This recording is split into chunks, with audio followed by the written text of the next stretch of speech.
여러분, 한 가지 질문 먼저 드리겠습니다. 70세가 되면 10명 중 1명이 치매에 걸린다는 사실 알고 계셨습니까? 그리고 80세를 넘기면 그 비율이 4명 중에 1명으로 늘어납니다. 그런데 더 충격적인 사실이 있습니다. 치매는 진단받기 20년 전, 즉 50대부터 이미 뇌 안에서 조용히 시작되고 있다는 것입니다. 오늘 이 영상은 이미 시작된 그 변화를 늦추거나 되돌릴 수 있는 방법에 대해 이야기해 볼 예정입니다. 구구단을 외자 3, 4 일상 이야기 Subscribe to my channel. 안녕하십니까. 삼천포 제1병원의 원케어 클리닉 장원태입니다. 저는 그동안 진료실에서 많은 60, 70대 환자분을 배웠습니다. 그리고 가장 많이 듣는 질문이 바로 이것이었습니다. 선생님, 요즘 자꾸 깜빡깜빡합니다. 혹시 초기 치매 아닌가요? 오늘 이 영상에서는 3가지를 말씀드리겠습니다. 첫 번째, 지금까지의 치매 치료가 한계가 있었는지. 두 번째, 기능의학이 보는 치매의 진짜 원인 3가지. 세 번째, 유포통 광양자 치료와 자가혈액 줄기세포 치료가 어떻게 도움이 될 수 있는지 끝까지 보시면 오늘부터 바로 실천하실 수 있는 방법까지 정리해 드리겠습니다. 구구단 먼저 한 가지 사실부터 말씀드리겠습니다. 현재까지 나온 치매약은 진행을 잠시 늦출 뿐입니다. 멈추지도 되돌리지도 못합니다. 그렇다면 왜일까요? 이유는 단순합니다. 지금까지 의학은 치매를 뇌 안에서 일어나는 병으로만 봐왔기 때문입니다. 뇌에 쌓인 베타 아밀로이드라는 단백질 찌꺼기, 이것만 제거하면 치매가 낫는다고 생각했습니다. 하지만 수십조 원을 들여 만든 베타 아밀로이드 제거약이 실제 환자의 인지 기능을 거의 개선시키지 못했습니다. 기능의학에서는 이렇게 봅니다. 치매는 뇌만의 병이 아닙니다. 전신의 병이 뇌에 나타난 것입니다. UCLA 의과대학의 데일 브래드슨 박사는 이렇게 말했습니다. 알츠하이머는 제3형 당뇨병이다. 당뇨병이라고요? 네, 맞습니다. 우리 뇌는 포도당을 연료로 씁니다. 그런데 인슐린 저항성이 생기면 뇌세포가 포도당을 제대로 쓰질 못하게 됩니다. 연료가 부족해진 뇌세포는 서서히 굶어 죽기 시작하고요. 이게 바로 알츠하이머의 본질입니다. 즉, 혈당 관리, 인슐린 저항성 관리가 곧 치매 예방이라는 뜻입니다. 구구단 기능의학에서 보는 치매의 진짜 원인은 3가지입니다.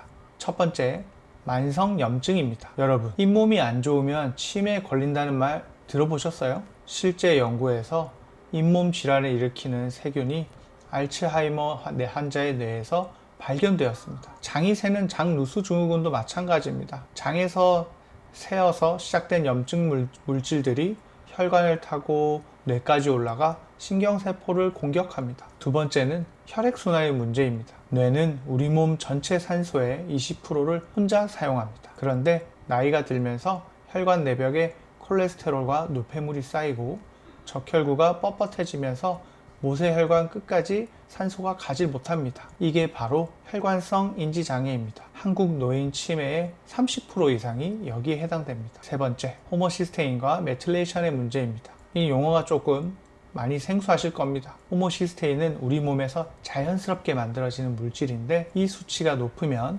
알츠하이머의 위험이 무려 4.5배까지 올라간다는 연구가 있습니다. 그런데 이걸 낮추는 방법은 의외로 간단합니다. 비타민 B12, 엽산, B6을 충분히 보충해 주는 것입니다. 염증, 혈액순환, 영양결핍, 이 3가지를 동시에 해결하지 않으면 치매는 결코 좋아지지 않습니다. 구구단 자, 그러면 이런 만성염증과 혈액순환 문제를 어떻게 한 번에 해결할 수 있을까요? 여기서 등장하는 것이 바로 유포통 광양자 치료입니다. 이 치료는 사실 새로운 게 아닙니다. 1940년대 독일에서 시작되어서 유럽에서는 70년 넘게 수만 명의 의사들이 처방해온 치료법입니다. 원리는 의외로 간단합니다. 환자분의 혈액을 약 50에서 80cc 정도 뽑고요. 그 혈액에 의료용 산소를 주입합니다. 그리고 253.7나노미터 파장의 자외선을 일정 시간 쬐어줍니다. 그렇게 정화된 혈액을 다시 환자분 몸 안에 넣어드립니다. 전체 과정은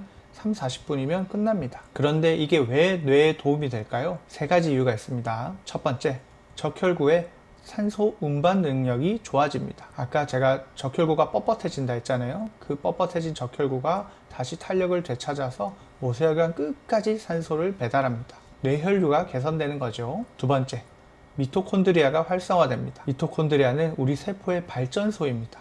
이 광양자 자극이 이 발전소의 가동률을 끌어올립니다. 뇌세포가 더 많은 에너지를 만들 수 있게 됩니다. 세 번째, 면역 시스템이 재정비됩니다. 만성염증이 일으키는 잘못된 면역 반응이 가라앉으면서 뇌의 미세염증도 함께 줄어듭니다. 단 이것만큼 기억하셔야 돼요. 광양자 치료는 단독으로 치매를 치료하는 마법의 치료가 아니기 때문에 앞서 말씀드린 식이, 영양, 생활습관 교정과 함께 해야 진가를 발휘합니다. 또한 자가혈액을 사용하기 때문에 안정성이 높지만 반드시 숙련된 의료진과 상담 후 결정하셔야 됩니다. 자, 이제 정말 흥미로운 이야기를 해드리겠습니다. 2026년 1월 연세대학교 세브란스 병원 신경과 김경환 교수 팀이 매우 의미 있는 임상 결과를 국제학술지 몰레큘러 뉴로바이올로지에 발표했습니다. 중등도 이상의 알츠하이머 환자 38명을 대상으로 6개월 동안 3회에 걸쳐 환자 본인의 혈액에서 분리한 줄기세포와 성장인자를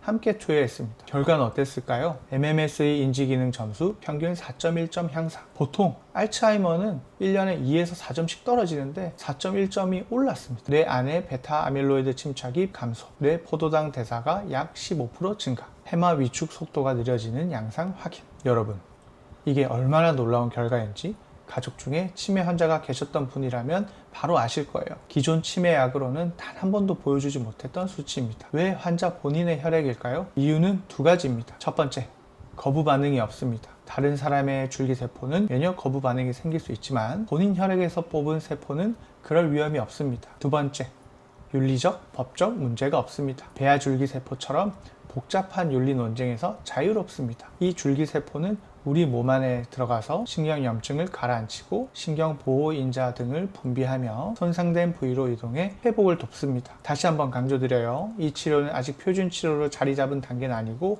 임상 연구가 더 쌓여야 되고 모든 환자에게 동일한 효과가 나타나는 것도 아닙니다. 다만 기존 치매 약의 한계에서 새로운 선택지가 생기고 있다는 것, 이 점은 정말 분명합니다. 꾸구단. 자, 정리해드리겠습니다. 오늘부터 바로 시작하실 수 있는 5가지입니다. 하나씩 천천히 해볼게요. 첫 번째, 흰 쌀밥, 흰 빵, 설탕을 줄이십시오. 혈당이 곧 뇌 건강입니다. 두 번째, 오메가3, 비타민 D, 비타민 B 꼭 챙겨 드십시오. 특히 비타민 B12는 60세 이상이면 흡수율이 떨어지니 반드시 검사해 보셔야 됩니다. 세 번째, 하루 30분 약간 숨이 차게 빠르게 걷기. 숨이 차야 되고 땀이 좀 나면 좋아요.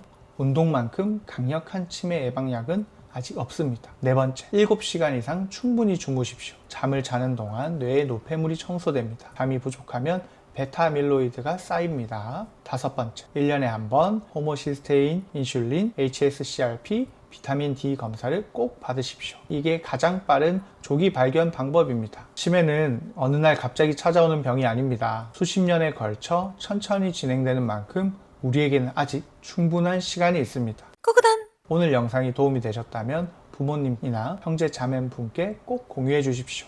일찍 아는 것이 가장 강력한 치료입니다. 구독과 좋아요 그리고 댓글로 여러분의 경험을 나눠주시면 다음 영상에서 더 자세히 다뤄드리겠습니다. 지금까지 원케어 클리닉의 장원태였고요. 여러분의 건강 100세를 응원합니다. 감사합니다.